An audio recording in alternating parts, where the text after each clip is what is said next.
Some folks say losing everything is the worst thing that can happen to you. Clara Hensley thought they were right until the day her dog started digging behind her cabin. She'd been living on beans and hope for months, watching the bank notices pile up while her grandfather's ranch fell apart around her. Her neighbors whispered she'd be gone by winter. Then Boone found something buried in the dirt. It was an old metal box, rusty and forgotten. Inside were papers and photographs that told a story about Pine Ridge nobody wanted remembered. Clara realized she wasn't just broke anymore. She was sitting on a secret that could change her life forever. But secrets have a way of bringing trouble, especially when they involve money and powerful people who thought the past was dead and buried. What would you do if your loyal companion uncovered something that could save you or get you killed? Before we jump back in, tell us where you're tuning in from. And if this story touches you, make sure you're subscribed, because tomorrow I've saved something extra special for you. Clara Hensley had always believed that hardship was just part of mountain living, like cold winters and rocky soil. But sitting on the porch of her grandfather's cabin that morning, watching Boone sniff around the hole he'd dug the night before, she wondered if some folks were just born to struggle more than others. The ranch stretched out before her in all directions, 200 acres of pine trees, meadowland, and memories that went back 3 generations. Her great-grandfather had built the original cabin with his own hands in 1923, adding rooms as the family grew. Her grandfather, Thomas Hensley, had expanded the property, adding the barn, the workshop, and the small corral, where Clara now kept her 2 remaining horses. Thomas had been gone 5 years now, leaving Clara the ranch and a pile of debts she'd never fully understood. The old man had always been tight-lipped about money matters, waving away her questions with a gentle smile and a promise that everything would work out. "Land's been in our family for near a century," he'd say, rocking in that same chair where Clara now sat. "It'll take care of you, same as it took care of me." But the land wasn't taking care of anything anymore. The roof leaked in 3 places. The barn door hung crooked on rusted hinges, and the well pump made a grinding sound that meant expensive repairs Clara couldn't afford. She'd sold off most of the cattle 2 years back, keeping only what she needed for milk and eggs. The vegetable garden provided what it could, but a person couldn't live on tomatoes and hope forever. The bank notices had started arriving 6 months ago. Polite at first, then increasingly urgent. Clara had tried talking to Mr. Peterson at First National, explaining how she was working to turn things around, how she just needed a little more time. He'd been kind but firm. The loan payments were 3 months behind, and the bank had obligations to its shareholders. "I understand your situation, Miss Hensley," Peterson had said during their last meeting, his fingers drumming nervously on the mahogany desk. "But sentiment doesn't pay bills. We need to see some progress, or we'll have to consider other options. Clara knew what that meant. Foreclosure, auction, the end of everything Thomas Hensley had built and believed in. Her neighbors meant well, but their sympathy came wrapped in gossip. Martha Vance from down the valley had brought by a casserole last week, staying just long enough to mention how the Peterson family might be interested in buying the ranch if Clara ever decided to sell. "Course, it'd probably go to developers," Martha had added with false concern. "Turn it into one of those fancy ski resorts. Such a shame when old family land gets chopped up like that." The comment had stung, because Clara knew it was probably true. Pine Ridge was changing. The town she'd grown up in, where everyone knew everyone and family names meant something, was slowly being bought up by wealthy outsiders who saw mountain property as investment opportunities. Her grandfather's ranch, her ranch, would probably become condominiums with names like Pine Valley Estates or Mountain View Luxury Living. Clara stood up from the porch chair, her joints protesting after too many mornings of worry and not enough decent sleep. At 43, she felt older than her years. The mountain sun had weathered her skin, and working the ranch alone had calloused her hands and strengthened her shoulders. But it had also worn her down in ways that didn't show on the outside. Boone looked up from his investigation of the hole. his tail wagging with the enthusiasm of a dog who'd found something important. He was a mixed breed, part German shepherd, part something else that gave him the intelligence of a working dog and the loyalty of a best friend. Clara had found him as a puppy, abandoned on the mountain road 5 years ago, the same week her grandfather died. Sometimes she thought Thomas had sent him to her, knowing she'd need the companionship. "What you got there, boy?" Clara asked, walking over to where Boone had resumed his digging. The hole was bigger now, maybe 2 feet across and just as deep. "And you're going to have quite a mess to fill in." But as she knelt beside the hole, Clara saw what had captured Boone's attention. The edge of something metal glinted in the morning sunlight, barely visible beneath a layer of dark mountain soil. Her pulse quickened as she began brushing dirt away with her hands. The metal was rusted but solid, shaped like a box about the size of a shoebox.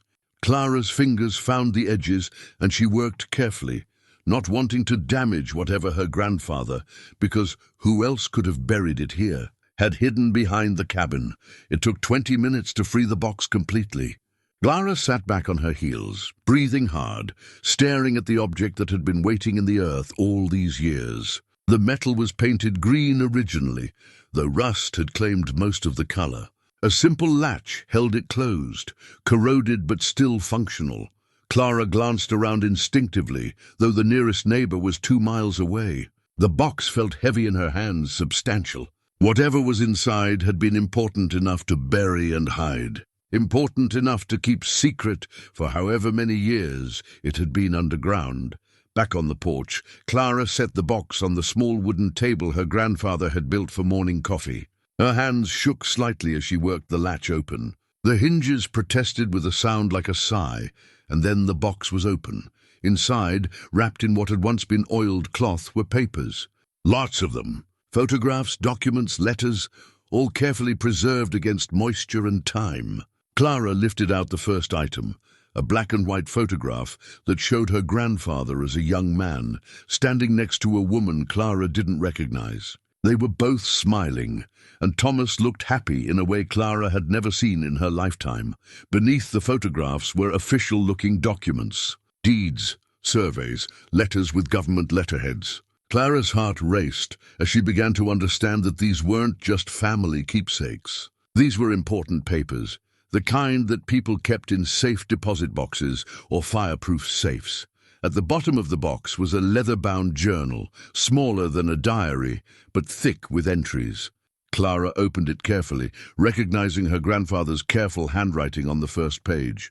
"If anyone reads this, it means I'm gone, and the truth needs to come out. What happened in 1943 was wrong, and the people of Pine Ridge deserve to know what was done in their name." Clara's breath caught in her throat. 1943 was the year before her grandfather married her grandmother, the year before he settled down to ranch life. She'd always assumed he'd spent those years in the war, like most men his age, but he'd never talked about it. She read on. The mining company promised jobs and prosperity for everyone in town. What they brought was corruption, theft, and eventually murder. I've kept quiet all these years to protect my family, but the evidence needs to survive in case something happens to me. Clara, if you're reading this, you need to know what they took from us, and you need to know what they're still capable of. The journal slipped from Clara's numb fingers. Her grandfather had been involved in something dangerous enough to hide evidence for decades. Something that involved mining, theft, and murder. Something that was apparently still a threat. Boone whined softly and nudged her hand with his nose, sensing her distress. Clara reached down to scratch behind his ears, her mind racing. The bank notices suddenly seemed less important. The ranch's financial problems felt small compared to whatever secret had been buried in that box. She looked out over the familiar landscape of pine trees and rolling meadows, seeing it differently now. This wasn't just her grandfather's ranch anymore. This was the scene of something that had happened 80 years ago, something important enough to kill for and secret enough to bury. Clara carefully gathered the papers back into the box, but kept the journal out. She needed to understand what Thomas Hensley had known, what he'd been protecting his family from all these years. and she needed to understand why he'd thought it was important enough to preserve the evidence. As she settled back into the porch chair with the journal open in her lap, Clara realized that her life had just changed in ways she couldn't yet comprehend. The ranch might still be mortgaged to the bank, and she might still be down to her last few dollars. But she was no longer just a struggling mountain woman facing foreclosure. She was the keeper of a secret that had been dangerous enough to bury for 80 years. And tomorrow, she was going to start figuring out what to do about it. Clara spent the next morning reading through her grandfather's journal, each page revealing more disturbing details about what had happened in Pine Ridge during the 1940s. The neat handwriting told a story of corporate greed, local corruption, and a cover-up that had shaped the town's power structure for generations. According to Thomas's careful documentation, a mining company called Mountain Resources, Inc. had arrived in Pine Ridge in 1942, promising to bring jobs and prosperity to the struggling mountain community. The company had conducted extensive surveys, testing soil samples and mapping mineral deposits throughout the valley. What they'd found, according to Thomas's notes, was a deposit of rare earth minerals worth millions, even by 1940s standards. The problem was that much of the richest land was owned by local families who had no intention of selling their ancestral properties. Clara found the crucial document on page 37 of the journal, a survey map folded carefully between the pages. When she spread it out on the kitchen table, her coffee mug nearly slipped from her suddenly nerveless fingers. The 1943 survey map showed property boundaries that were completely different from what Clara had always believed. According to this official document, her grandfather's land extended much further south and west than the current fence lines suggested. The map showed the Hensley property encompassing nearly 800 acres, including a section marked with red symbols that the legend identified as high-grade mineral deposits. Clara stared at the map, trying to reconcile what she was seeing with everything she'd known about her family's land. The current deed in her possession showed only 200 acres. Someone at some point had managed to reduce the Hensley property by more than half. She was still studying the map when Boone's sharp bark from the front porch alerted her to visitors. Through the kitchen window, Clara saw a black SUV with tinted windows pulling up her gravel drive. Two men in expensive suits got out, looking completely out of place against the rustic backdrop of her grandfather's ranch. Clara quickly folded the survey map and tucked it back into the journal, then placed everything in the metal box and carried it to her bedroom. She slid the box under her bed, her heart hammering as the men knocked on her front door. Miss Hensley. The older of the two men was tall and silver-haired, with the kind of confident smile that Clara associated with politicians and salesmen. "My name is Robert Caldwell, and this is my associate, Mr. Nash. We represent some business interests in the valley, and we were hoping to speak with you about your property." Clara kept the screen door between them, studying the men's faces. Both were well-dressed and groomed, but something about their presence made her uncomfortable. Boone stood beside her, his hackles raised and a low growl rumbling in his throat. "What kind of business interests?" Clara asked. "Development opportunities," Caldwell said smoothly. "We understand you've been having some financial difficulties, and we'd like to make you an offer that might solve those problems." The words sent a chill down Clara's spine. How did strangers know about her financial situation? "I'm not looking to sell," she said. Nash spoke for the first time, his voice carrying an edge that his partners lacked. "Everyone's looking to sell at the right price, Miss Hensley. The question is whether you want to do business with reasonable people or wait for the bank to make the decision for you." "I think you gentlemen should leave," Clara said, her hand moving to the door latch. "Of course," Caldwell said, but his smile had cooled noticeably. "But before we go, I hope you'll consider this. Your grandfather was a smart man who understood that sometimes it's better to work with people than against them. I'd hate to see you make choices that might complicate your situation." The implied threat was clear, and Clara felt her temper flare. My grandfather taught me to stand up for what's right and not be bullied by strangers in expensive suits. Nash stepped closer to the screen door. Your grandfather also knew when to keep his mouth shut about things that didn't concern him. Smart man, lived to a good old age because of it. The words hit Clara like a physical blow. They weren't just threatening her. They were telling her that they'd known Thomas, that whatever secret he'd kept had involved these men or people like them. "Get off my property," Clara said, her voice steady despite the fear coursing through her veins. Caldwell nodded to his partner, and they walked back to their SUV. But before getting in, Caldwell called back to her. "Think about our offer, Miss Hensley. We'll be in touch soon." "And Miss Hensley? I'd be careful about digging up old stories that are better left buried. Some secrets are dangerous for everyone involved."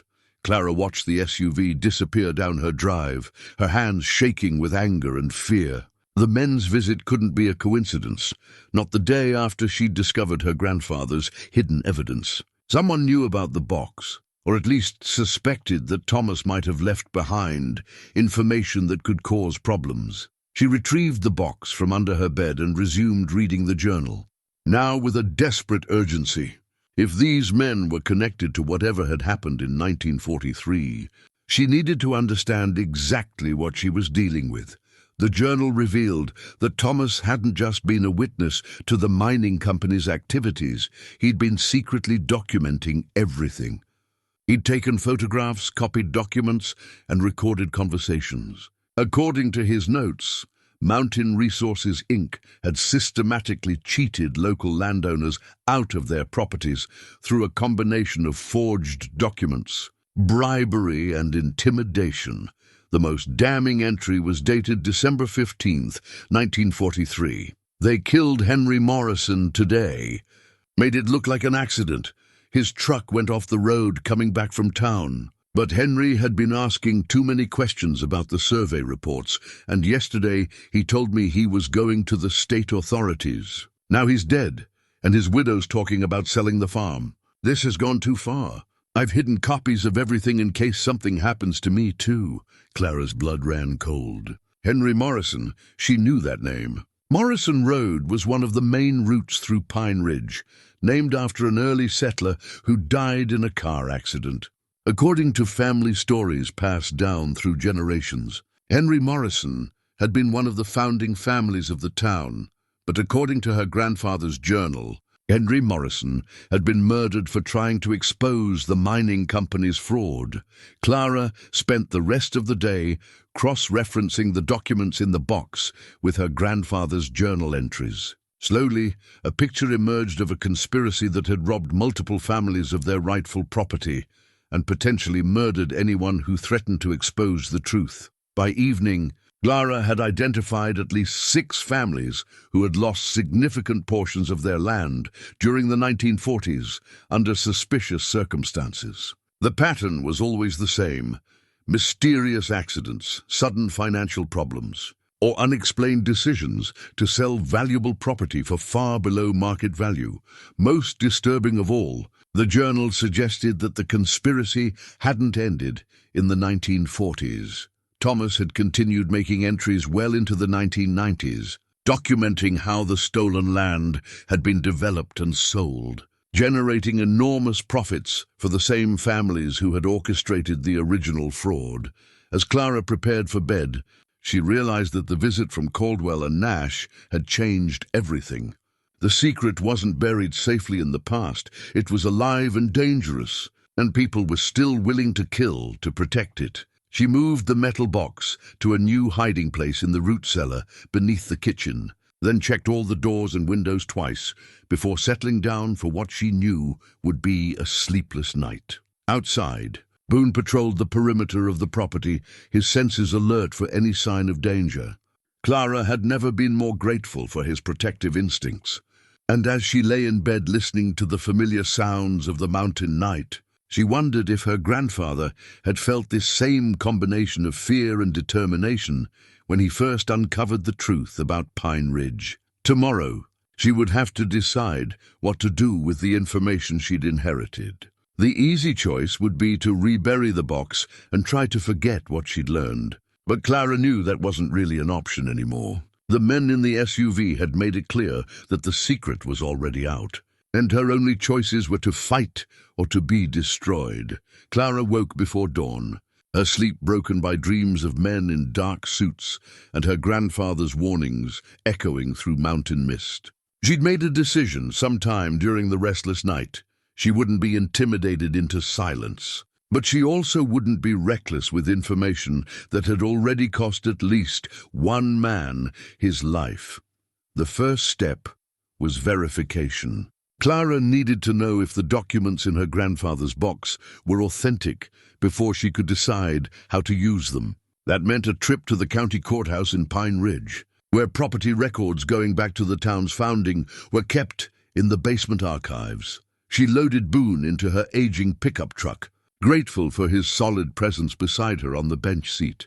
The drive into town took 20 minutes on winding mountain roads, past properties that Clara now viewed with new suspicion. How many of these neat, prosperous-looking ranches had been built on land stolen from families like hers? Pine Ridge hadn't changed much in the decades since Clara was a child, but the changes that had occurred told their own story. The old family businesses on Main Street, the hardware store, the diner, the Five and Dime, had been replaced by boutique shops catering to wealthy tourists. Even the courthouse, a sturdy stone building that had anchored the town square since 1925, was dwarfed now by the gleaming offices of development companies and investment firms. Clara parked in front of the courthouse and left Boone in the truck with the windows cracked. The basement archives were staffed by Mrs. Eleanor Walsh, a woman in her 70s who had been the county's unofficial historian for as long as anyone could remember. Clara Hensley, Mrs. Walsh said warmly as Clara descended the narrow stairs to the archives. I haven't seen you since your grandfather's funeral. How are you getting along up there on the ranch? Managing, Clara said, not wanting to discuss her financial troubles with someone who would certainly spread the news throughout Pine Ridge by lunchtime. I'm doing some research on the family.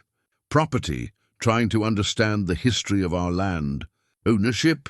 Mrs. Walsh's eyes lit up with the enthusiasm of someone who loved nothing more than diving into old records. Well, you've come to the right place. The Hensley family has deep roots in this valley. What specifically are you looking for? Clara pulled the folded survey map from her jacket pocket. I found this in my grandfather's papers, and the property boundaries don't match what I thought we owned. I was hoping to cross-reference it with the official records. Mrs. Walsh spread the map on one of the long wooden tables and studied it carefully, her expression growing increasingly puzzled. This is interesting, she said finally. This appears to be an official survey from 1943, but the boundaries are quite different from the current Hensley deed. Let me pull the file and see what we can figure out. For the next hour, Clara watched as Mrs. Walsh pulled boxes of records, cross-referencing deeds, surveys, and tax assessments. The older woman's frown deepened as she worked, occasionally making soft sounds of confusion or concern.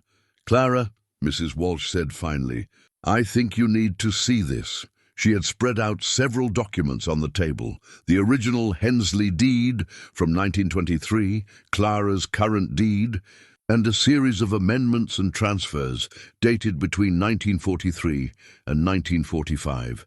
The story they told was damning. According to the official records, Thomas Hensley had signed over nearly 600 acres of his property to Mountain Resources, Inc. in 1944, receiving in exchange what appeared to be a substantial cash payment. The land had then been immediately transferred to a holding company called Pine Ridge Development, which had sold parcels to various local families over the following decades.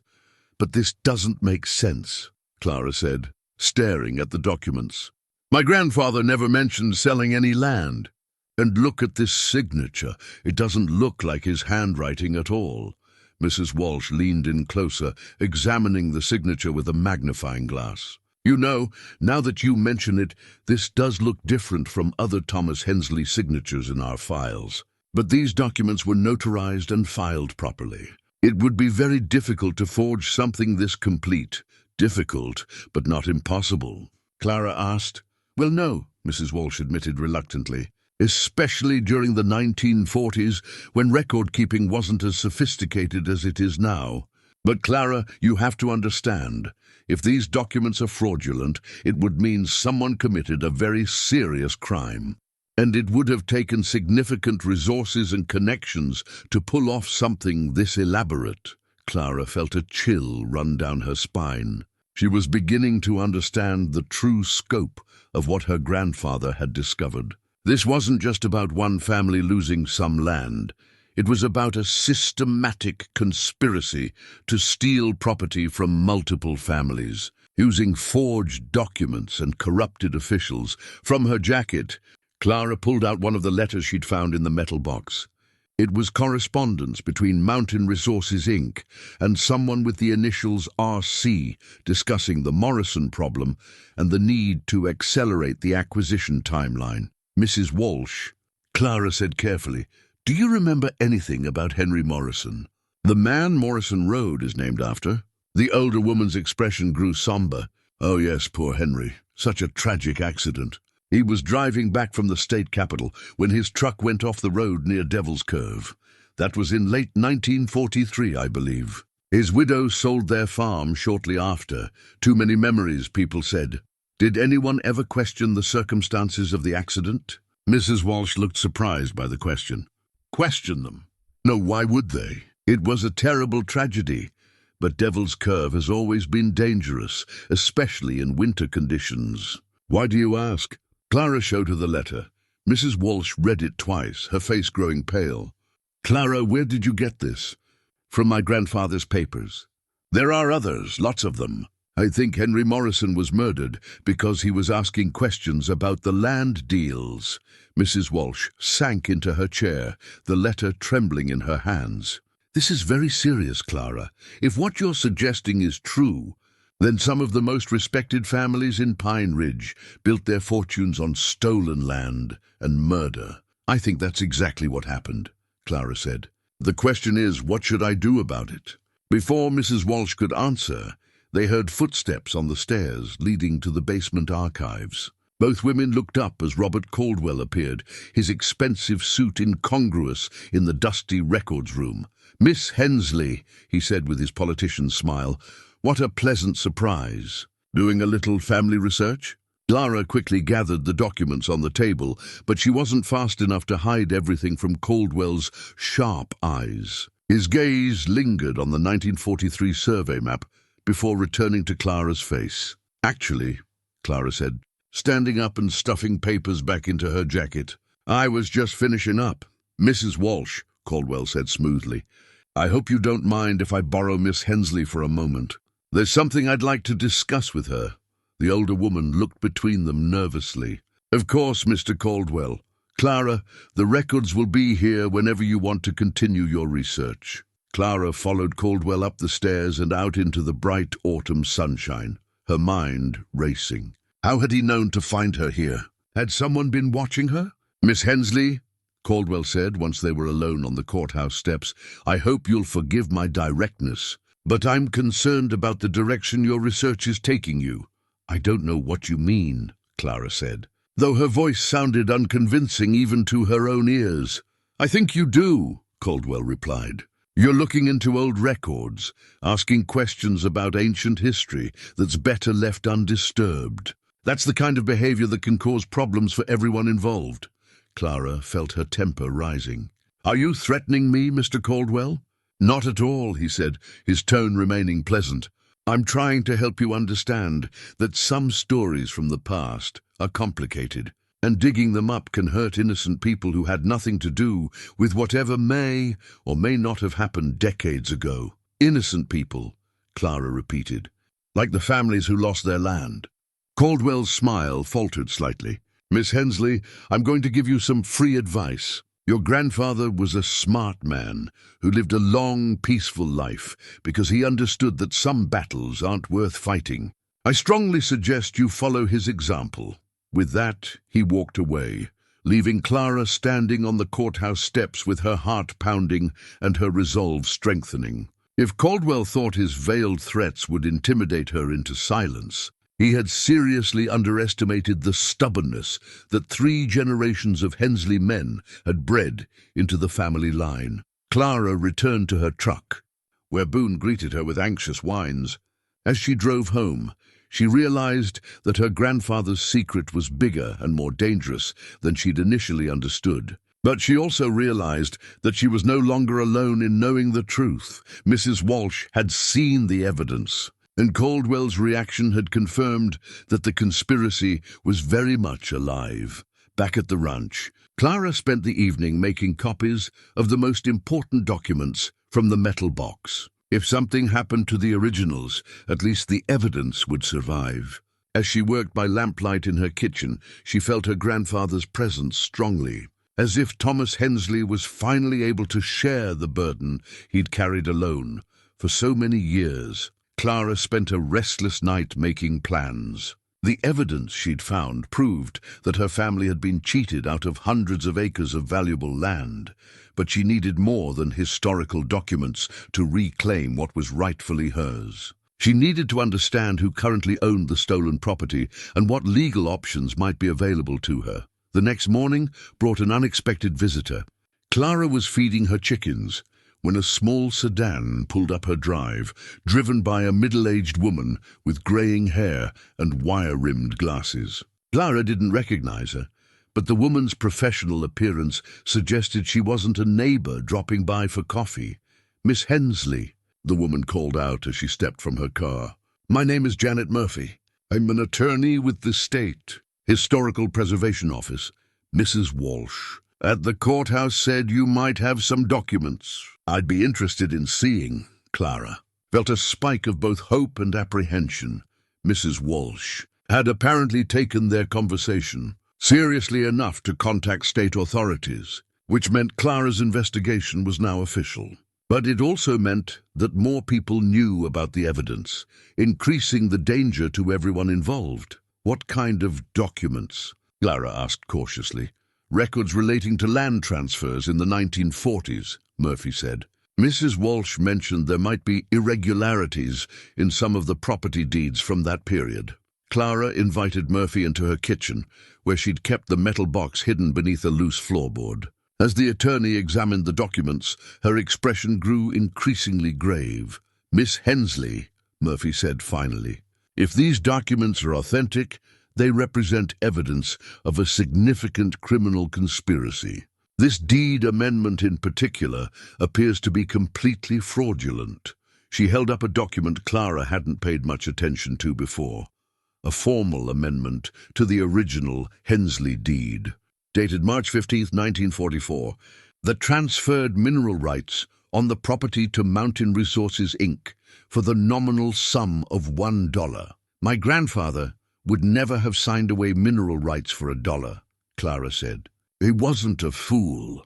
The signature certainly doesn't match other Thomas Hensley documents in the county records," Murphy agreed. "And look at this. The notary public who witnessed the signing was a man named Charles Blackwood. According to state records, Blackwood's notary license was revoked in 1946 for falsifying documents." Clara felt her pulse quicken.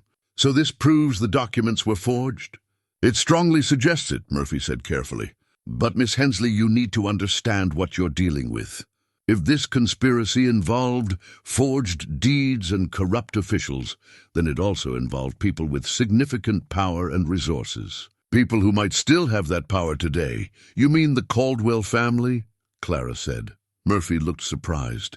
"You know about the Caldwell's connection to this?" "Robert Caldwell has been pressuring me to sell my ranch. Yesterday, he showed up at the courthouse while I was researching the property records. He seemed very interested in discouraging my investigation." "That's not surprising," Murphy said grimly. "According to these documents, Mountain Resources, Inc. was owned by Caldwell Industries.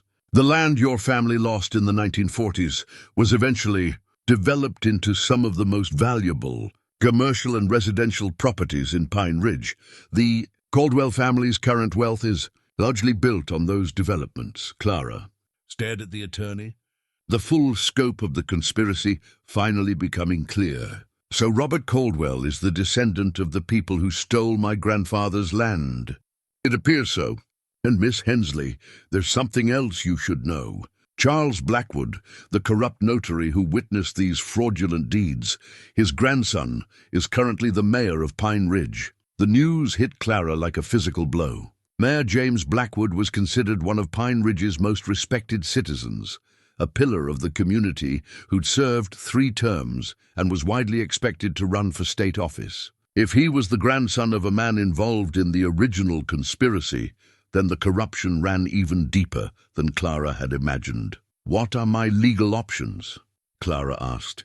Murphy spread several documents on the kitchen table, pointing to specific clauses and dates. Normally, there would be statutes of limitations that would prevent you from challenging property transfers made decades ago. But fraud cases are different. The statute of limitations doesn't begin until the fraud is discovered. And if we can prove that your grandfather's murder was connected to this conspiracy, then we're dealing with ongoing criminal activity. "My grandfather wasn't murdered," Clara said automatically, then stopped. "At least I don't think he was."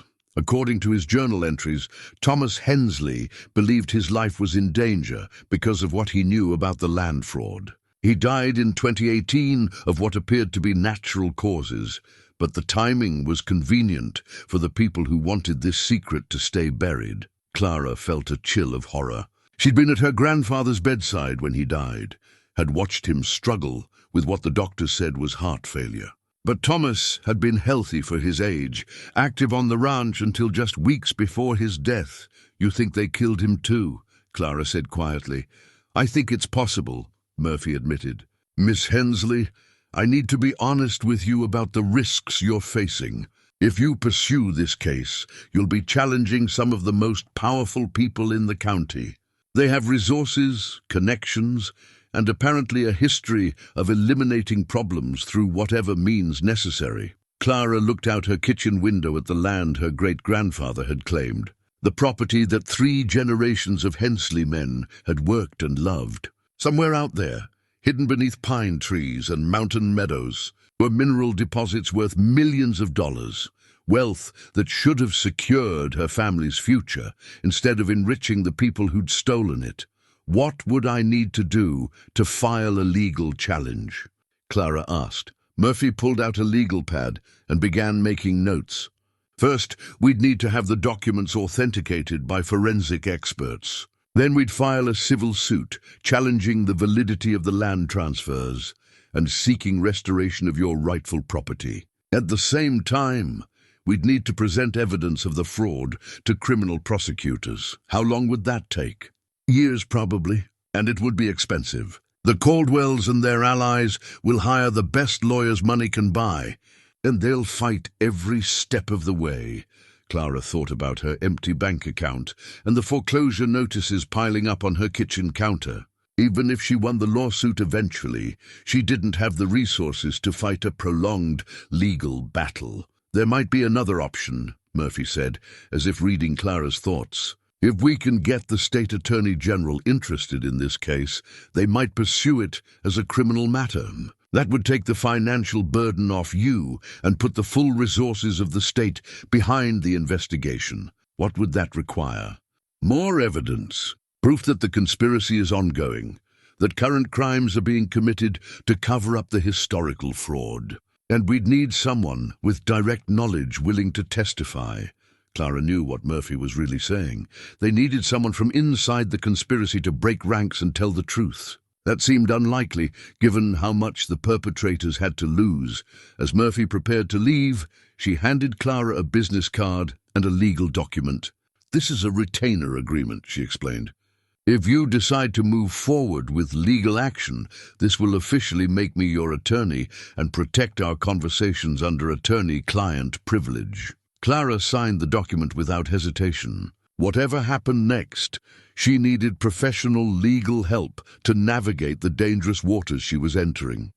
After Murphy left, Clara sat on her porch with Boone, watching the sun set over the mountains and thinking about choices. She could accept the Caldwells' offer to buy her ranch, take whatever money they were willing to pay, and try to start over. somewhere else. It would be the safe choice, the practical choice, or she could fight for what was rightfully hers, knowing that the battle would be dangerous and might cost her everything, including her life. As darkness fell over Pine Ridge, Clara made her decision.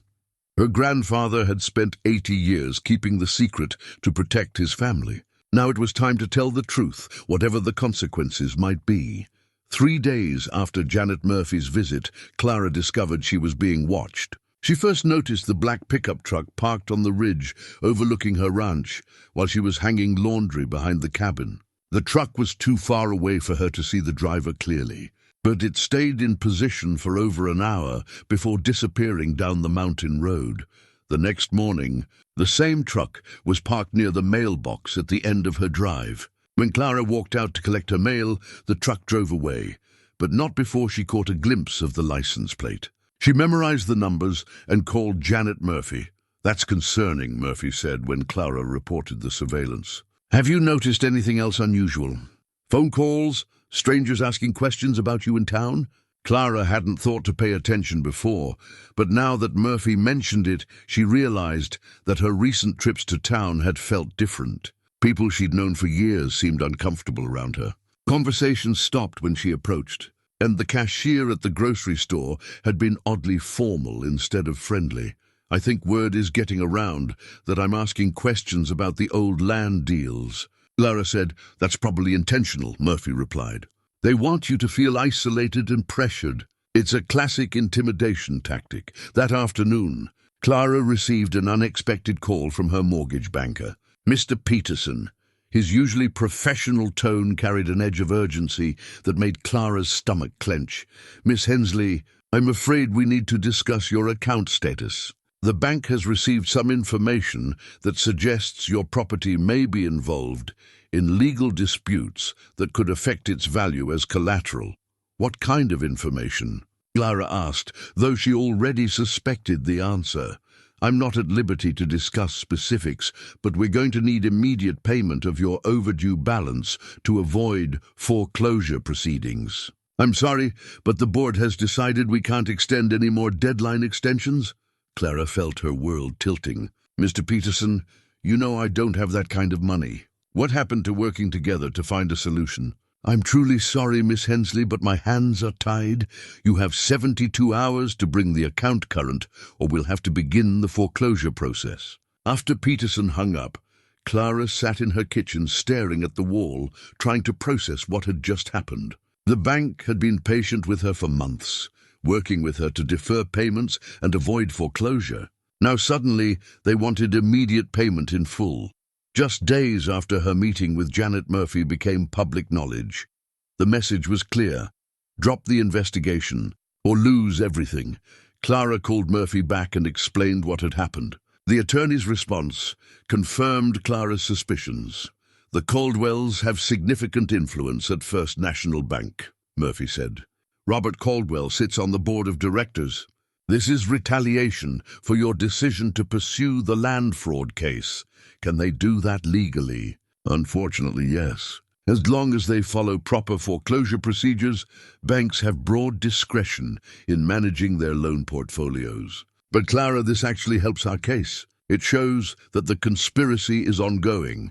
They're using their current power and influence to cover up historical crimes." "That's great for the case," Clara said bitterly. "But it doesn't help me keep my ranch." "No, it doesn't," Murphy admitted.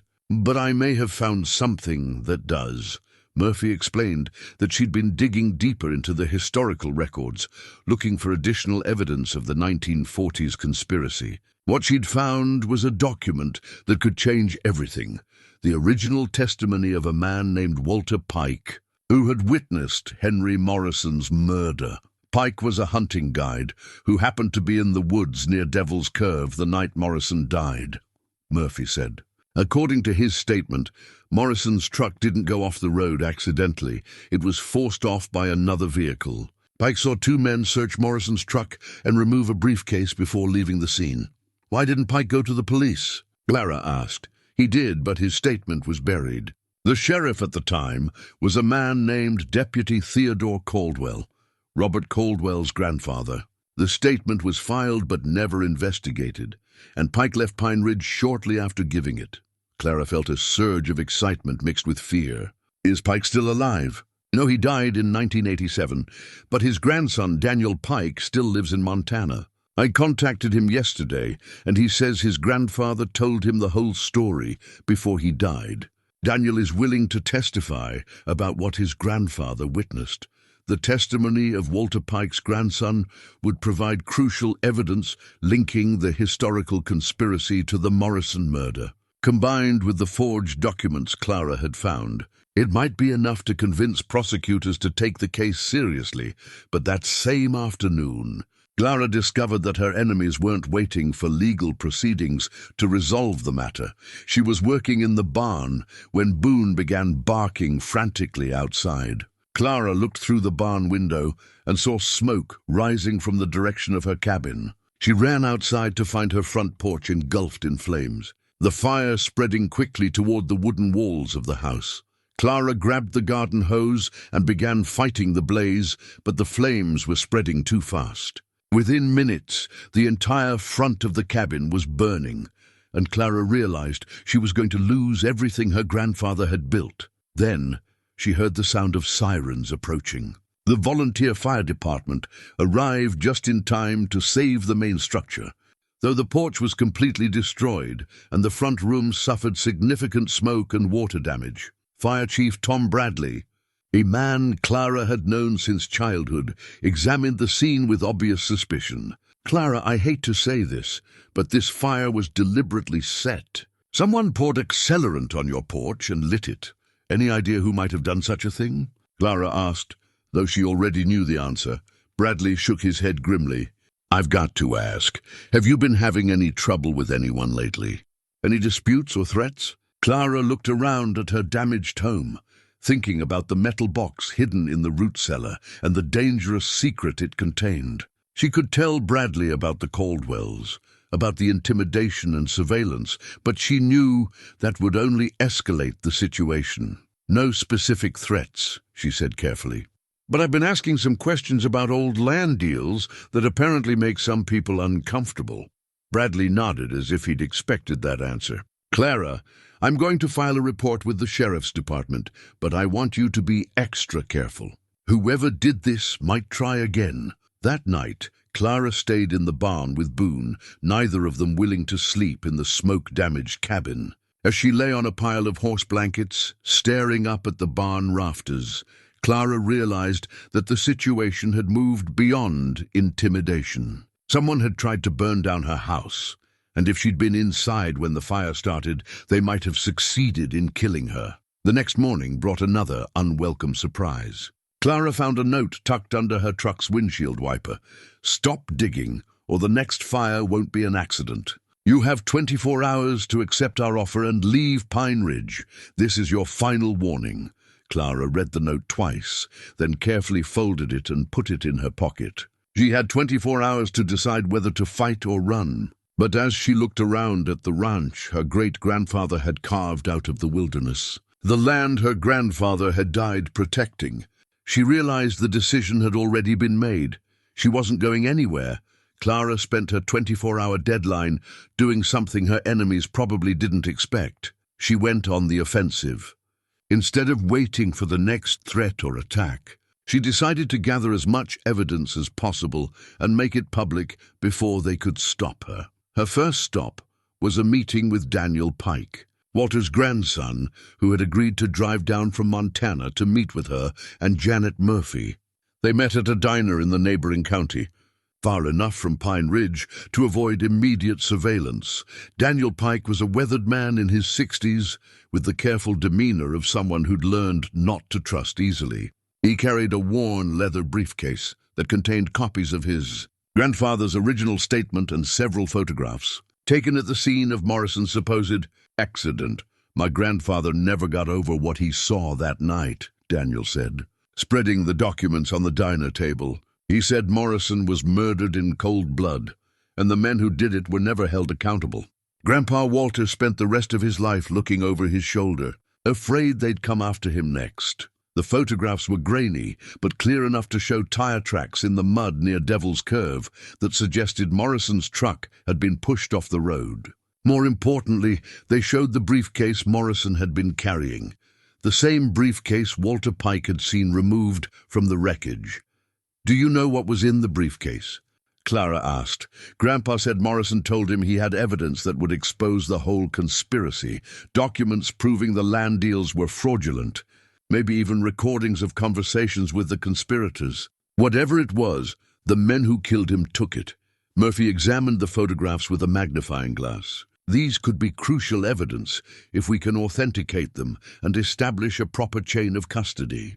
Combined with your grandfather's journal and the forged documents, we're building a strong case. But Daniel Pike had more to offer than just his grandfather's testimony. "There's something else you should know," he said quietly. "My grandfather wasn't the only witness to Morrison's murder.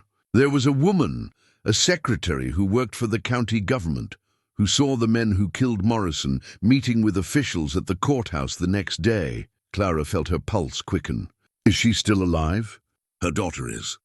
Lives in Billings now. I called her yesterday and she's willing to talk to you, but she's scared.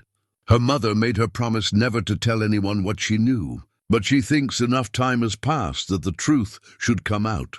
Murphy made notes as Daniel provided the contact information for Morrison's second witness. With testimony from two independent sources, they would have compelling evidence that Henry Morrison's death was murder, not an accident.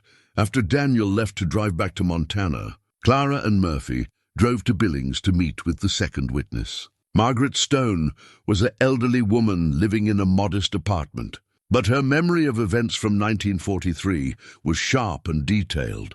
"Mother worked as a secretary for the county clerk," Margaret explained, serving coffee in her small living room. "The day after Morrison's accident, she saw two men come into the courthouse carrying a briefcase. They went directly to Sheriff Caldwell's office and stayed there for over an hour. When they left, the briefcase stayed behind. Did your mother recognize the men?" Clara asked. "One of them was Robert Caldwell's father, William Caldwell. The other was the man who ran the mining company. I can't remember his name, but Mother said he was from back east somewhere." Margaret went to a bedroom and returned with a small wooden box. "Mother kept some things from her time working at the courthouse. She said they might be important someday." Inside the box were carbon copies of several documents, including mining permits issued to Mountain Resources, Inc., and correspondence between the company and various county officials. Most significantly, there was a receipt showing payment of $5,000 from Mountain Resources to Sheriff Theodore Caldwell, a fortune by 1940s standards. Mother said the sheriff was taking money to look the other way while the mining company stole people's land, Margaret said. She wanted to report it to the state authorities, but she was afraid for her job and her family.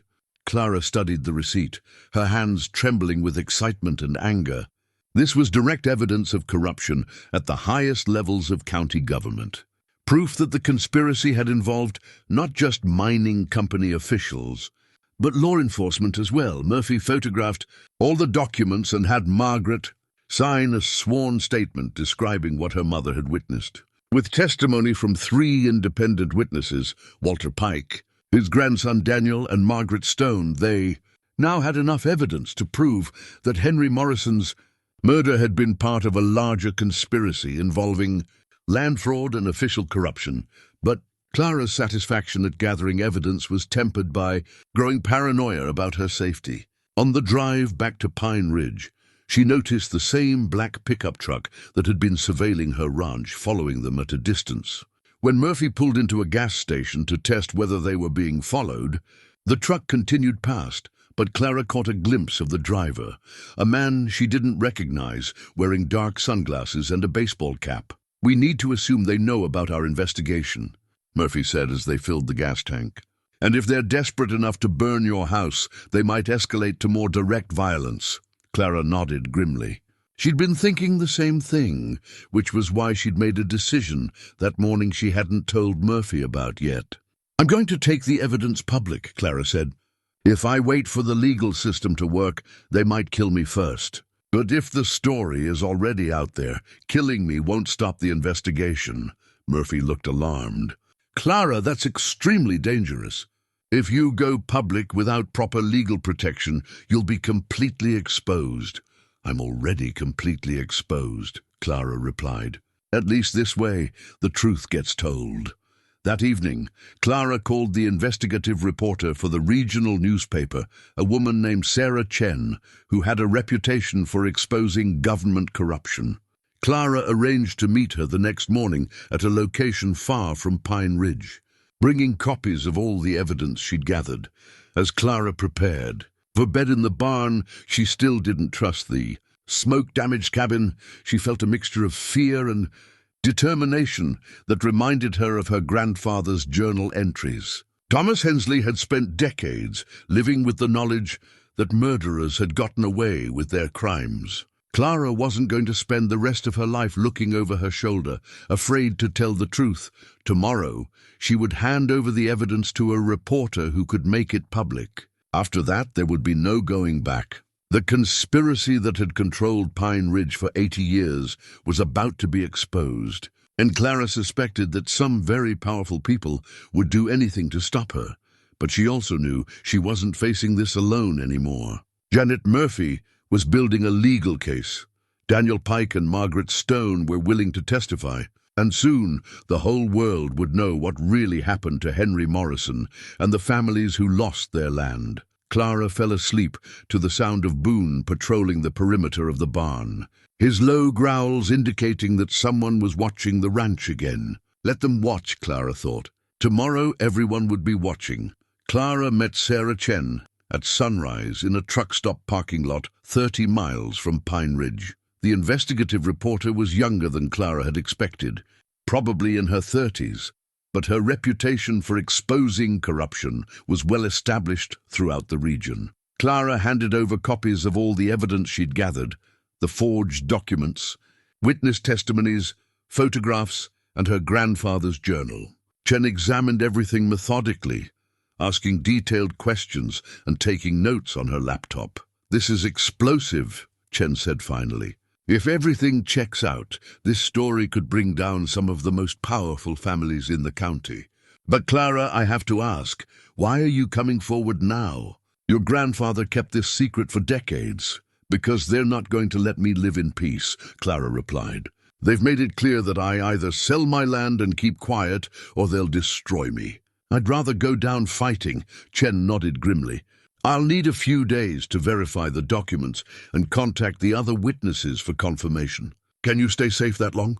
"I'll have to," Clara said. As Clara drove back toward Pine Ridge, she felt a strange sense of relief. The secret was no longer hers alone to carry. Whatever happened next, the truth would survive, even if she didn't. But when Clara arrived at her ranch, she discovered that her enemies had been busy while she was meeting with the reporter.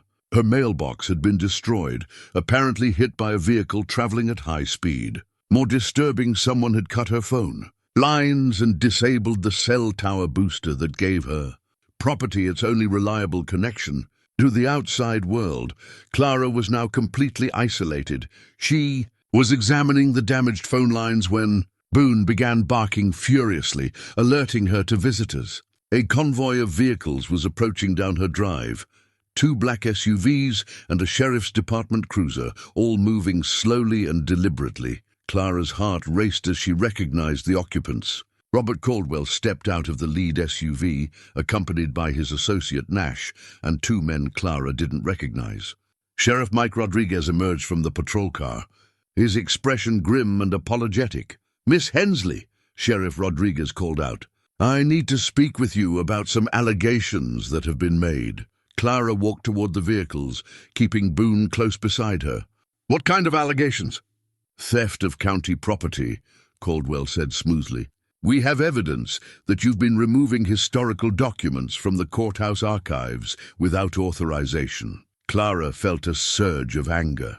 "Those documents were in my grandfather's personal effects. They belonged to him." "Actually," Nash said, pulling out a legal document, "any documents related to official county business belong to the county, regardless of how they came into private possession. We're here to recover stolen property. Sheriff Rodriguez looked uncomfortable, but professional. Clara, I have a warrant to search your property for documents that may have been improperly removed from county archives. I'm sorry, but I have to execute this warrant. Clara realized she was trapped. Even if the warrant was bogus, which it probably was, she had no way to challenge it immediately. And if they searched the ranch thoroughly, they would find the metal box and all the evidence she'd been gathering. Can I see the warrant? Clara asked. Rodriguez handed her the document, which appeared to be properly signed by a county judge. Clara recognized the judge's name, another member of Pine Ridge's old money establishment, probably connected to the Caldwell family through business or marriage. I'll need you to step aside while we conduct our search, Rodriguez said apologetically. Clara had no choice but to comply, but as the men spread out across her property, she noticed something that changed everything. One of the strangers accompanying Caldwell was wearing a small device on his belt, a device that looked exactly like the FBI communication equipment her grandfather had described in his journal. The realization hit Clara like lightning. Her grandfather hadn't just been documenting the conspiracy from the outside. He'd been working with federal agents, probably undercover for the FBI or another federal agency. The journal entries that mentioned staying quiet to protect the family hadn't been about avoiding danger. They'd been about maintaining his cover as a federal informant. Clara's mind raced as she re-examined everything she knew about her grandfather's behavior. His mysterious absences during her childhood, the locked filing cabinet in his study that she'd never been allowed to touch, his detailed knowledge of legal procedures and investigative techniques. It all made sense now. Thomas Hensley hadn't just been a victim of the conspiracy. He'd been a federal agent investigating it. While the search team methodically went through her cabin, Clara managed to slip away to the barn where she'd hidden a backup copy of the most important documents. Hidden beneath a loose board in Boone's sleeping area, she found what she was looking for, a small metal object that she'd initially thought was just a piece of old farm equipment. It was a sheriff's badge, tarnished with age but clearly authentic. On the back, engraved in tiny letters, were the words, Federal Marshal T. Hensley, 1943. Clara stared at the badge, her worldview shifting completely. Her grandfather hadn't been Thomas Hensley, local rancher. He'd been Marshal Thomas Hensley, working undercover to investigate federal crimes involving land fraud and murder. The journal hadn't been the observations of a concerned citizen. It had been an official federal investigation. The implications were staggering. If her grandfather had been a federal marshal, then his death might not have been natural causes after all. And if the conspiracy involved federal crimes, then Clara wasn't just dealing with local corruption. She was in possession of evidence in an ongoing federal case. Clara heard footsteps approaching the barn and quickly hid the badge in her jacket pocket. Caldwell appeared in the doorway, his expression victorious.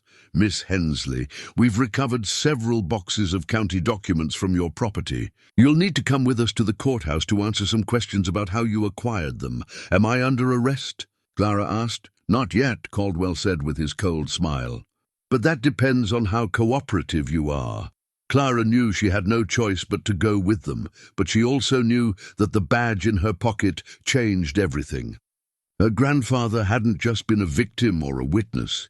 He'd been a federal law enforcement officer, which meant that every crime committed against him and his family was a federal offense.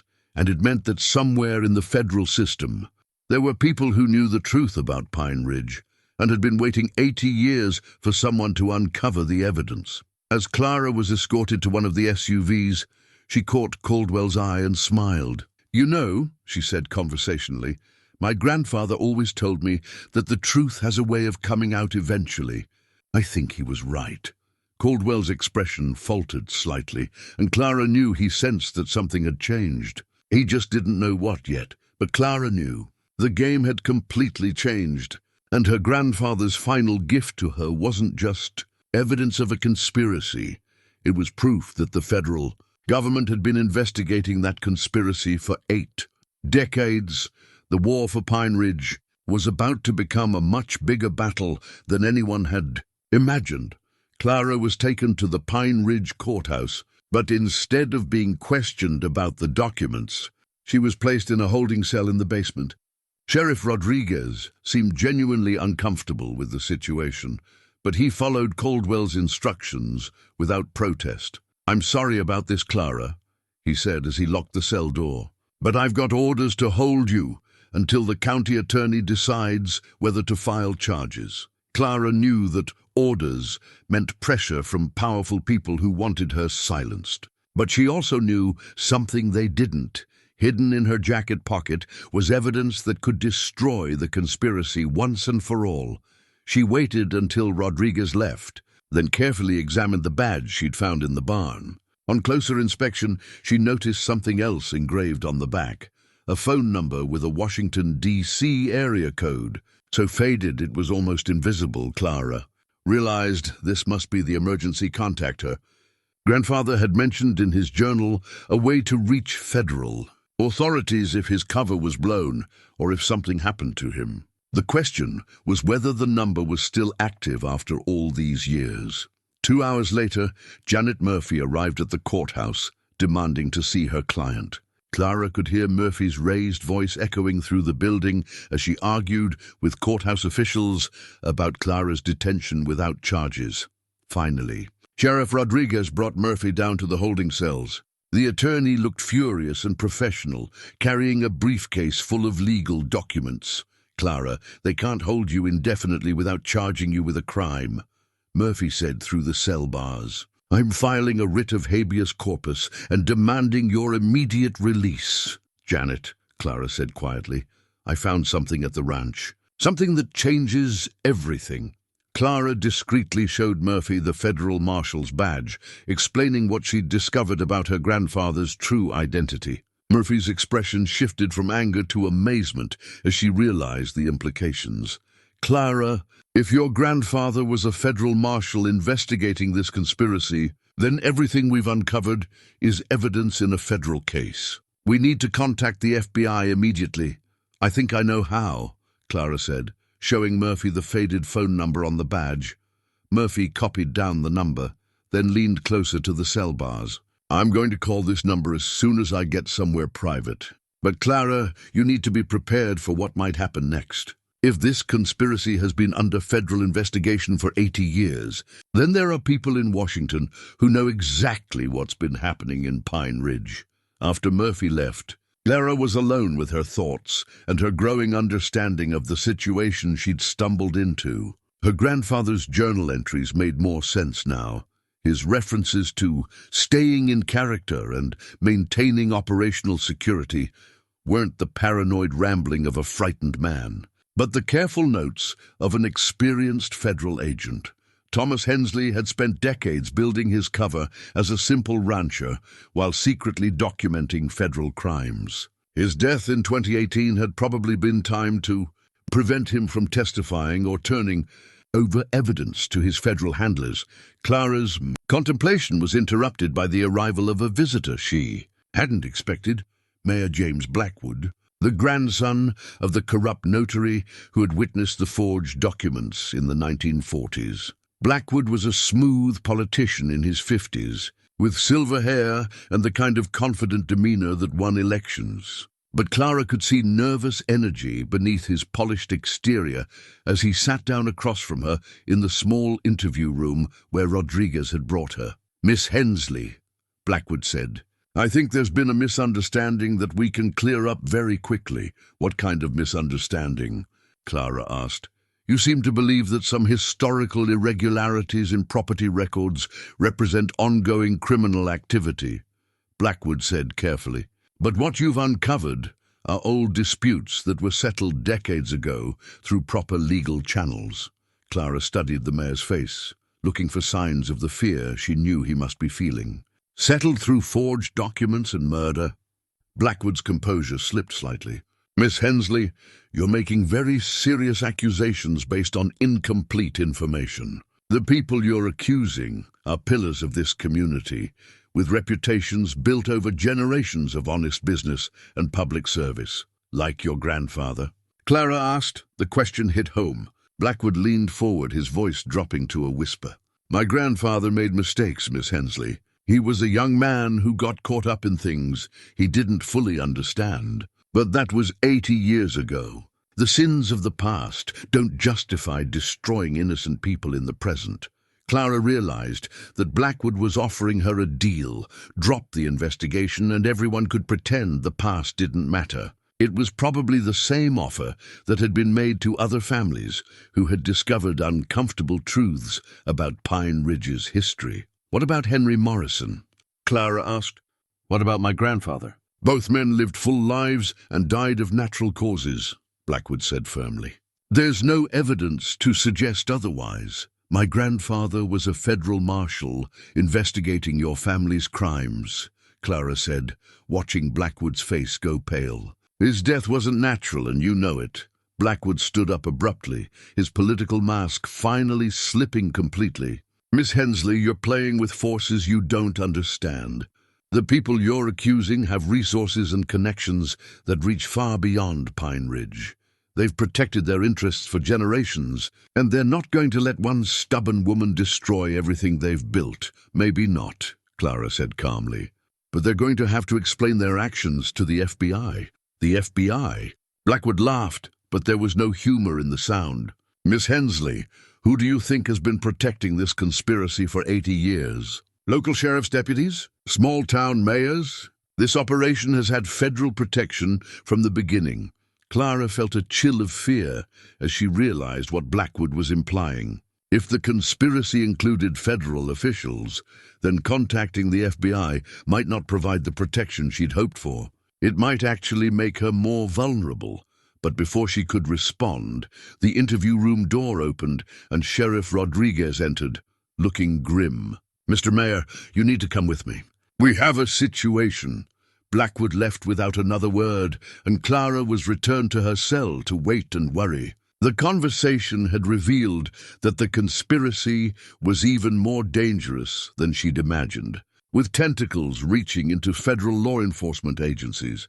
An hour later, Clara heard commotion upstairs, raised voices, slamming doors, and what sounded like multiple vehicles arriving at the courthouse. Sheriff Rodriguez appeared at her cell looking confused and slightly panicked. Clara, I'm releasing you immediately, he said, unlocking the door. Your attorney is upstairs with some people who want to talk to you. Clara followed Rodriguez upstairs to find the courthouse lobby filled with men and women in dark suits carrying federal identification. Janet Murphy stood among them, looking both relieved and apprehensive.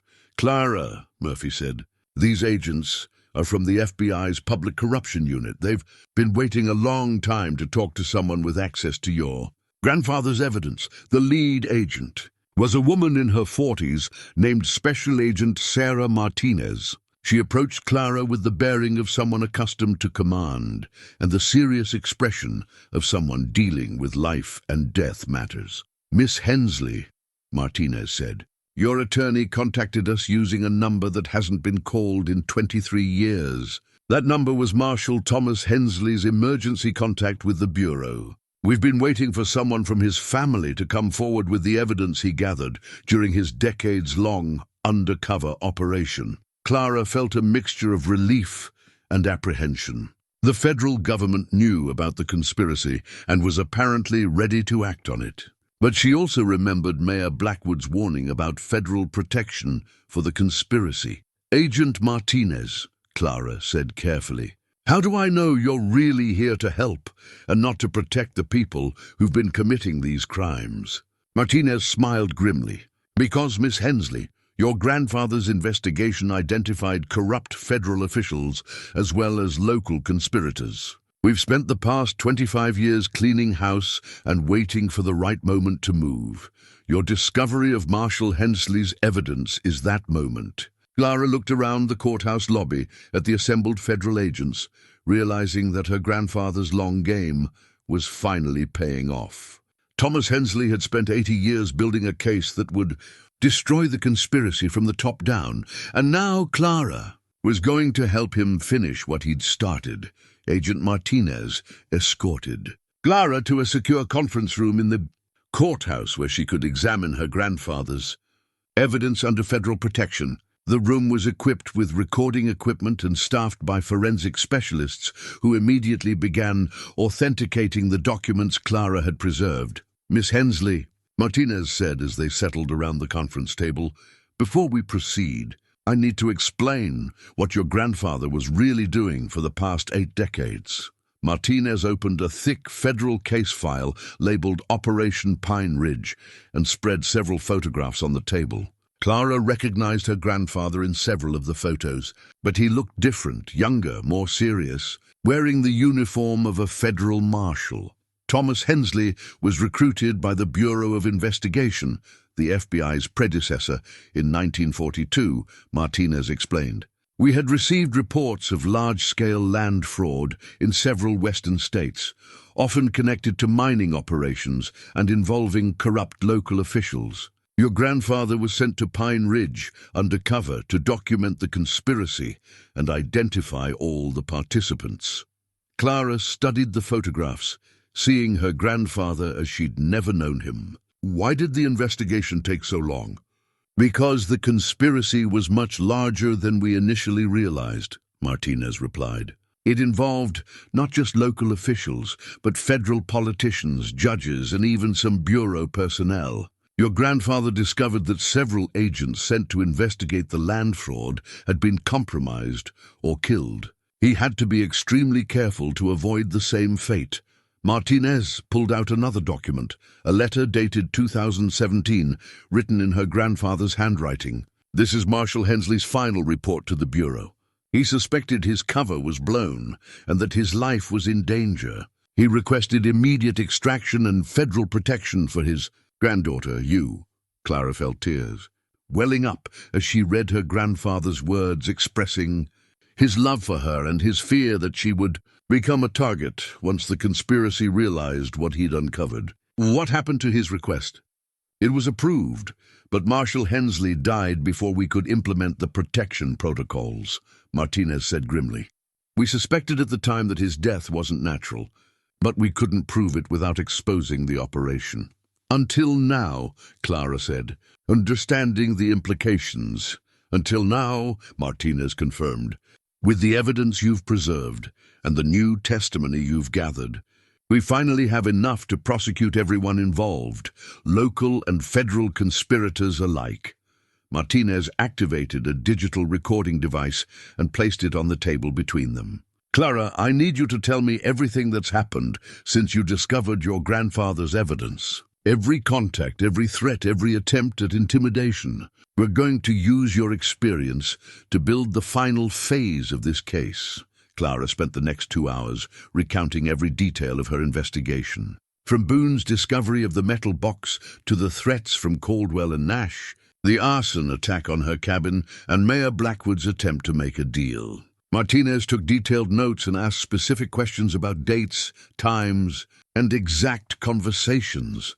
"The recording equipment in this room is federal grade," Martinez said when Clara finished her statement. "We're going to use you to draw out the conspirators and get them to incriminate themselves on tape." "You want me to wear a wire?" Clara asked. "Something like that," Martinez said. "We're going to arrange a meeting where Robert Caldwell and his associates think they can finally pressure you into silence. But instead of getting your cooperation, they're going to get confessions that will put them in federal prison for the rest of their lives." Clara felt a mixture of excitement and fear. After days of being threatened and intimidated, she was finally going to have the chance to turn the tables on her enemies. "What do you need me to do?" Martinez explained the plan. Clara would be released from custody and allowed to return to her ranch, where she would contact Robert Caldwell and arrange a meeting. She would tell him that she was ready to accept his offer to buy her property and leave Pine Ridge, but that she wanted to negotiate the terms in person. "Caldwell will think he's won," Martinez said. "He'll be confident and careless, which is when criminals make their biggest mistakes. We'll have surveillance teams positioned around your property, and you'll be wearing recording equipment that will capture everything they say." "What if they don't take the bait?" Clara asked. "They will," Martinez said confidently. "They've invested too much in this conspiracy to let it fall apart now." Caldwell and his allies are desperate to get their hands on your grandfather's evidence and eliminate the threat you represent. They'll see this meeting as their chance to solve both problems at once. Clara signed several federal documents formally agreeing to cooperate with the investigation and acknowledging the risks involved. As a federal witness in an ongoing investigation, she was now under official FBI protection, something her grandfather had tried to arrange for her before his death. Martinez assigned 2 agents to escort Clara back to her ranch and help her prepare for the confrontation with Caldwell. Agent Johnson was a communications specialist who would outfit Clara with state-of-the-art recording equipment, while Agent Williams was a tactical expert who would coordinate the surveillance teams. On the drive back to her ranch, Clara felt a strange sense of completion. Her grandfather's decades-long investigation was finally reaching its conclusion, and she was going to be the one to finish what he'd started. The conspiracy that had controlled Pine Ridge for 80 years was about to be exposed and destroyed. But Clara also knew that the next few hours would be the most dangerous of her life. Robert Caldwell and his associates had already proven they were willing to commit murder to protect their secret. When they realized they'd been trapped, their desperation might drive them to extreme measures. As they approached her property, Clara could see Boone waiting on the front porch of the damaged cabin, as if he'd known she was coming home. The sight of her loyal companion gave her strength and reminded her that she wasn't facing this battle alone. She had federal agents protecting her, evidence that would convict the conspirators, and a dog whose loyalty had started this entire chain of events. Tomorrow, the truth about Pine Ridge would finally come to light, and her grandfather's long fight for justice would be vindicated. But first, Clara had to survive one final confrontation with the men who had stolen her family's legacy and murdered anyone who stood in their way. Clara called Robert Caldwell at 9 o'clock the next morning, using a script Agent Martinez had prepared. Her voice was steady, despite the adrenaline coursing through her system, as Caldwell answered on the first ring. "Mr. Caldwell, this is Clara Hensley. I've been thinking about your offer, and I'd like to discuss terms." There was a pause on the other end of the line, and Clara could almost hear Caldwell's satisfaction. "Miss Hensley, I'm glad you've come to your senses. When would you like to meet?" "This afternoon at my ranch. 2 o'clock. "And Mr. Caldwell, I want to see the actual purchase contract and proof that you can pay what you're promising." "Of course," Caldwell said smoothly. "I'll bring everything we need to finalize the transaction." "Miss Hensley, I think you're making a very wise decision." After hanging up, Clara checked the recording equipment Agent Johnson had concealed in her clothing. The devices were so small and sophisticated that she couldn't feel them, but she knew they were capturing everything with perfect clarity. Agent Williams had positioned surveillance teams throughout the surrounding forest, all in radio contact and ready to move in if the situation turned violent. Clara wore a panic button on her wrist that would bring immediate federal backup if activated. At exactly 2 o'clock, the familiar convoy of black vehicles appeared on Clara's drive. Robert Caldwell stepped out of the lead SUV, followed by Nash and 2 other men Clara didn't recognize. All 4 were dressed in expensive suits that looked out of place against the rustic backdrop of the ranch. Clara met them on the front porch, with Boone sitting alertly beside her. The recording equipment was capturing everything as Caldwell approached with his briefcase and predatory smile.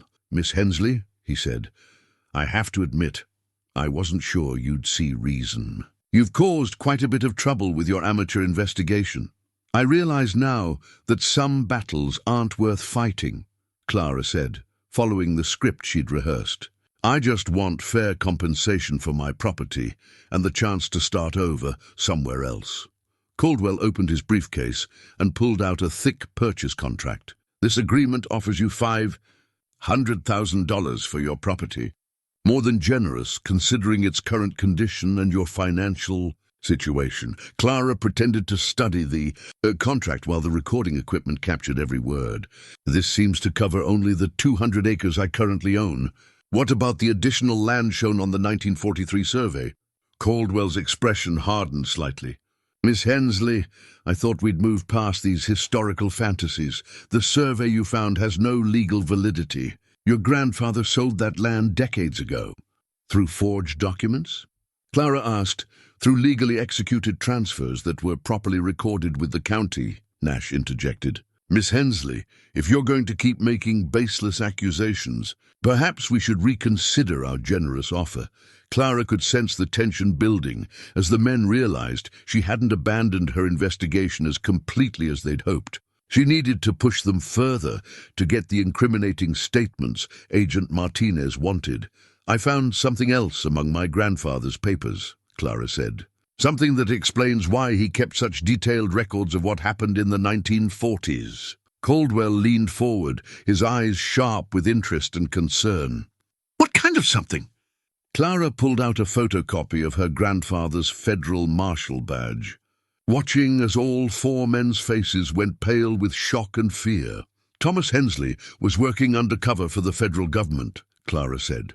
Everything he documented about the land fraud and Henry Morrison's murder was part of an official federal investigation. The silence stretched for several long seconds before Caldwell spoke, his voice stripped of its usual smooth confidence. Miss Hensley, where is that badge now? Safe, Clara said, along with copies of all his evidence. Insurance, you might say. Nash stepped closer, his hand moving inside his jacket. Miss Hensley, you need to understand that some secrets are too dangerous to expose. People have died to keep this information buried, like Henry Morrison. Clara asked. Like my grandfather? Your grandfather died of natural causes, Caldwell said firmly, but his composure was cracking. He was an old man with a weak heart, who was about to expose 80 years of federal crimes. Clara replied. That's quite a coincidence. One of the unnamed men spoke for the first time, his voice carrying a distinctly different accent. Robert, we need to end this conversation. The woman knows too much. Clara felt a chill of real fear as she realized this man wasn't from Pine Ridge. He had the bearing and speech patterns of someone from Washington, D.C., possibly one of the federal officials her grandfather had identified as part of the conspiracy. Miss Hensley, Caldwell said, his voice now carrying an unmistakable threat. I'm going to ask you one more time. Where is your grandfather's original evidence? In federal custody, Clara lied, hoping to buy time for the surveillance teams to move in. The Washington man pulled out a cell phone and made a quick call. Control, this is Phoenix. The package has been compromised. We need immediate cleanup authorization. Clara's blood ran cold as she realized they weren't just planning to intimidate her. They were planning to kill her. She pressed the panic button on her wrist and prayed that Agent Williams' teams were close enough to reach her in time. Miss Hensley, Caldwell said with his cold smile returning. I'm afraid your cooperation is no longer optional. You're going to come with us, and you're going to tell us exactly where your grandfather hid his evidence. After that, well, accidents happen on mountain roads all the time.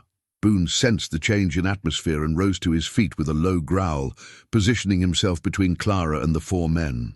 The Washington operative reached inside his jacket, clearly going for a weapon. That's when the forest around Clara's ranch exploded into action. Federal agents emerged from concealment positions, shouting commands and pointing automatic weapons at Caldwell and his associates. Agent Williams' voice boomed across the clearing through a megaphone. Federal agents. Everyone on the ground now. Nash tried to run, but was tackled by two agents before he'd taken 5 steps. The Washington operative managed to draw his weapon, but found himself facing a dozen federal firearms and wisely dropped his gun. Caldwell stood frozen in shock, apparently unable to process that his carefully constructed conspiracy was finally collapsing around him. Clara watched as the 4 men were handcuffed and read their rights, feeling a mixture of relief and vindication. The recording equipment had captured detailed confessions to murder, federal crimes, and ongoing conspiracy. After 80 years, her grandfather's investigation was finally complete. Agent Martinez appeared at Clara's side, her expression grim but satisfied. Clara, you did it. We have everything we need to prosecute the entire network. As the federal agents led Caldwell and his associates away in handcuffs, Clara looked out over her grandfather's ranch and felt his presence one final time. Thomas Hensley had spent 8 decades building the case that would destroy the conspiracy that had controlled Pine Ridge since the 1940s. And now, finally, justice was going to be served. 6 months later, Clara stood on the front porch of her rebuilt cabin, watching the morning sun paint the mountains in shades of gold and amber. The porch was larger now, crafted from local pine, with the kind of attention to detail that her great-grandfather would have appreciated. In her hands, she held a document that represented the culmination of her grandfather's lifelong fight for justice, a new deed that officially restored the complete Hensley property to her family's ownership. The legal proceedings had moved with surprising speed once the federal government threw its full resources behind the case. Robert Caldwell and his associates were facing multiple federal charges, including conspiracy, fraud, and murder. Mayor James Blackwood had resigned in disgrace and was cooperating with prosecutors in exchange for a reduced sentence. Sheriff Rodriguez, who had been following orders rather than participating in the conspiracy, had kept his job but faced disciplinary action for his role in Clara's illegal detention. Most importantly, the federal court had declared all the fraudulent land transfers null and void, restoring the stolen property to its rightful owners. Clara's 200 acres had become 800 acres overnight, including the mineral-rich sections that her great-grandfather had originally claimed in the 1920s. The mineral rights alone were worth enough to secure the Hensley family's financial future for generations. Clara had received offers from legitimate mining companies that dwarfed anything Robert Caldwell had proposed, but she'd decided to lease the mineral rights rather than sell them outright. The land would remain in Hensley hands, as her grandfather had always intended. Agent Martinez walked up the porch steps, carrying a folder of documents and wearing a satisfied expression. Over the past 6 months, she'd become not just Clara's federal contact, but something approaching a friend. "The last of the paperwork is complete," Martinez said, settling into one of the new porch chairs Clara had bought to replace the ones destroyed in the fire. "The federal judge signed the final restoration order this morning. Congratulations, Clara. You officially own everything your great-grandfather claimed a century ago." Clara poured coffee from the pot she'd kept warm, a morning ritual she'd maintained even during the darkest days of her battle with the conspiracy. "It doesn't feel real yet," she admitted. 6 months ago, I was facing foreclosure and living on beans and hope. Now I'm one of the largest landowners in Pine Ridge." "Your grandfather would be proud," Martinez said.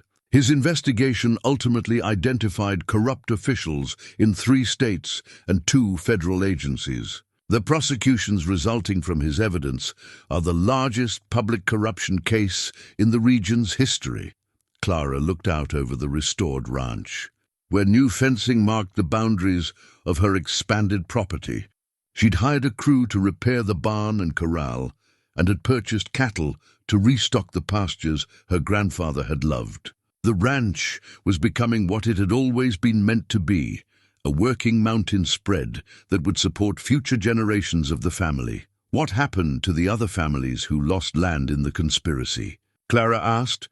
"Most of the properties are being restored to the original owner's descendants," Martinez replied. "The Morrison family will get their ranch back. Henry Morrison's great-granddaughter lives in Colorado now, but she's planning to return to Pine Ridge and restore the family operation. It's going to take years to sort out all the property disputes. But justice is finally being served." Clara nodded, feeling a deep satisfaction at knowing that other families would reclaim their stolen heritage. The conspiracy had robbed generations of their rightful inheritance, but now that wrong was being made right. Boone appeared around the corner of the cabin, his tail wagging as he approached the porch. In his mouth was a stick he'd found somewhere in the expanded property, and he dropped it at Clara's feet with the pride of a dog who'd contributed something important to the morning. "You know," Clara said, scratching behind Boone's ears. "If you hadn't started digging that hole, none of this would have happened. Grandpa's evidence would have stayed buried, and the conspiracy would have continued for another generation." Martinez smiled. "Sometimes justice needs a little help from unexpected sources. Your grandfather spent 80 years building his case, but it took a loyal dog to bring it to light." Clara had been thinking about that a lot during the past 6 months. Her grandfather had been patient, methodical, and careful, all qualities that had kept him alive long enough to document the full scope of the conspiracy. But it had taken Clara's willingness to take risks and fight openly to bring his investigation to its conclusion. "Agent Martinez," Clara said, "there's something I've been wondering about. Why did the Bureau wait so long to move on Grandpa's evidence? You had enough to prosecute these people decades ago." Martinez's expression grew serious. "Because we needed to be absolutely certain we could identify all the corrupt federal officials before we moved. If we'd acted prematurely, some of the conspirators would have escaped justice. Your grandfather understood that. It's why he kept building his case year after year, making sure he had evidence on everyone involved, even if it meant living with the knowledge that murderers were free." "Even then," Martinez confirmed, "it was a sacrifice that probably haunted him every day of his life. But because of his patience and thoroughness, we were able to root out corruption at every level of government." That's his true legacy, not just exposing one conspiracy, but cleaning up an entire system. Clara understood now why her grandfather had seemed sad sometimes, especially when he talked about old friends who had died young, or families who had left Pine Ridge under mysterious circumstances. He'd known the truth about what had happened to them, but he'd had to keep silent to protect the larger investigation. The sound of vehicles approaching interrupted Clara's thoughts. A small convoy was coming up the drive. Not the threatening black SUVs of the conspiracy, but pickup trucks and SUVs carrying neighbors and friends who had come to celebrate the completion of Clara's legal victory. Mrs. Eleanor Walsh from the courthouse archives was in the first truck, accompanied by several other Pine Ridge residents who had lived through the conspiracy's reign without knowing the truth behind their community's power structure. Janet Murphy arrived in her sedan, carrying a briefcase full of final legal documents and a bottle of champagne. Daniel Pike had driven down from Montana with his grandfather's old photographs and documents, which would now become part of the official federal case file. Margaret Stone, the elderly daughter of the courthouse secretary, had flown in from Billings to see the place where her mother had witnessed history. As Clara's guests gathered on the enlarged porch, she realized that this celebration represented more than just her personal victory. It was the end of 80 years of secrets and fear for an entire community. Pine Ridge could finally acknowledge its real history and move forward without the shadow of the conspiracy hanging over its future. Mrs. Walsh raised her glass of champagne in a toast. To Thomas Hensley, who never gave up on the truth, and to Clara, who had the courage to finish what he started. The group drank to Clara's grandfather, and she felt his presence strongly in the mountain wind that stirred the pine trees around the restored ranch. Thomas Hensley had spent his entire adult life fighting for this moment, and now his granddaughter was able to enjoy the fruits of his sacrifice.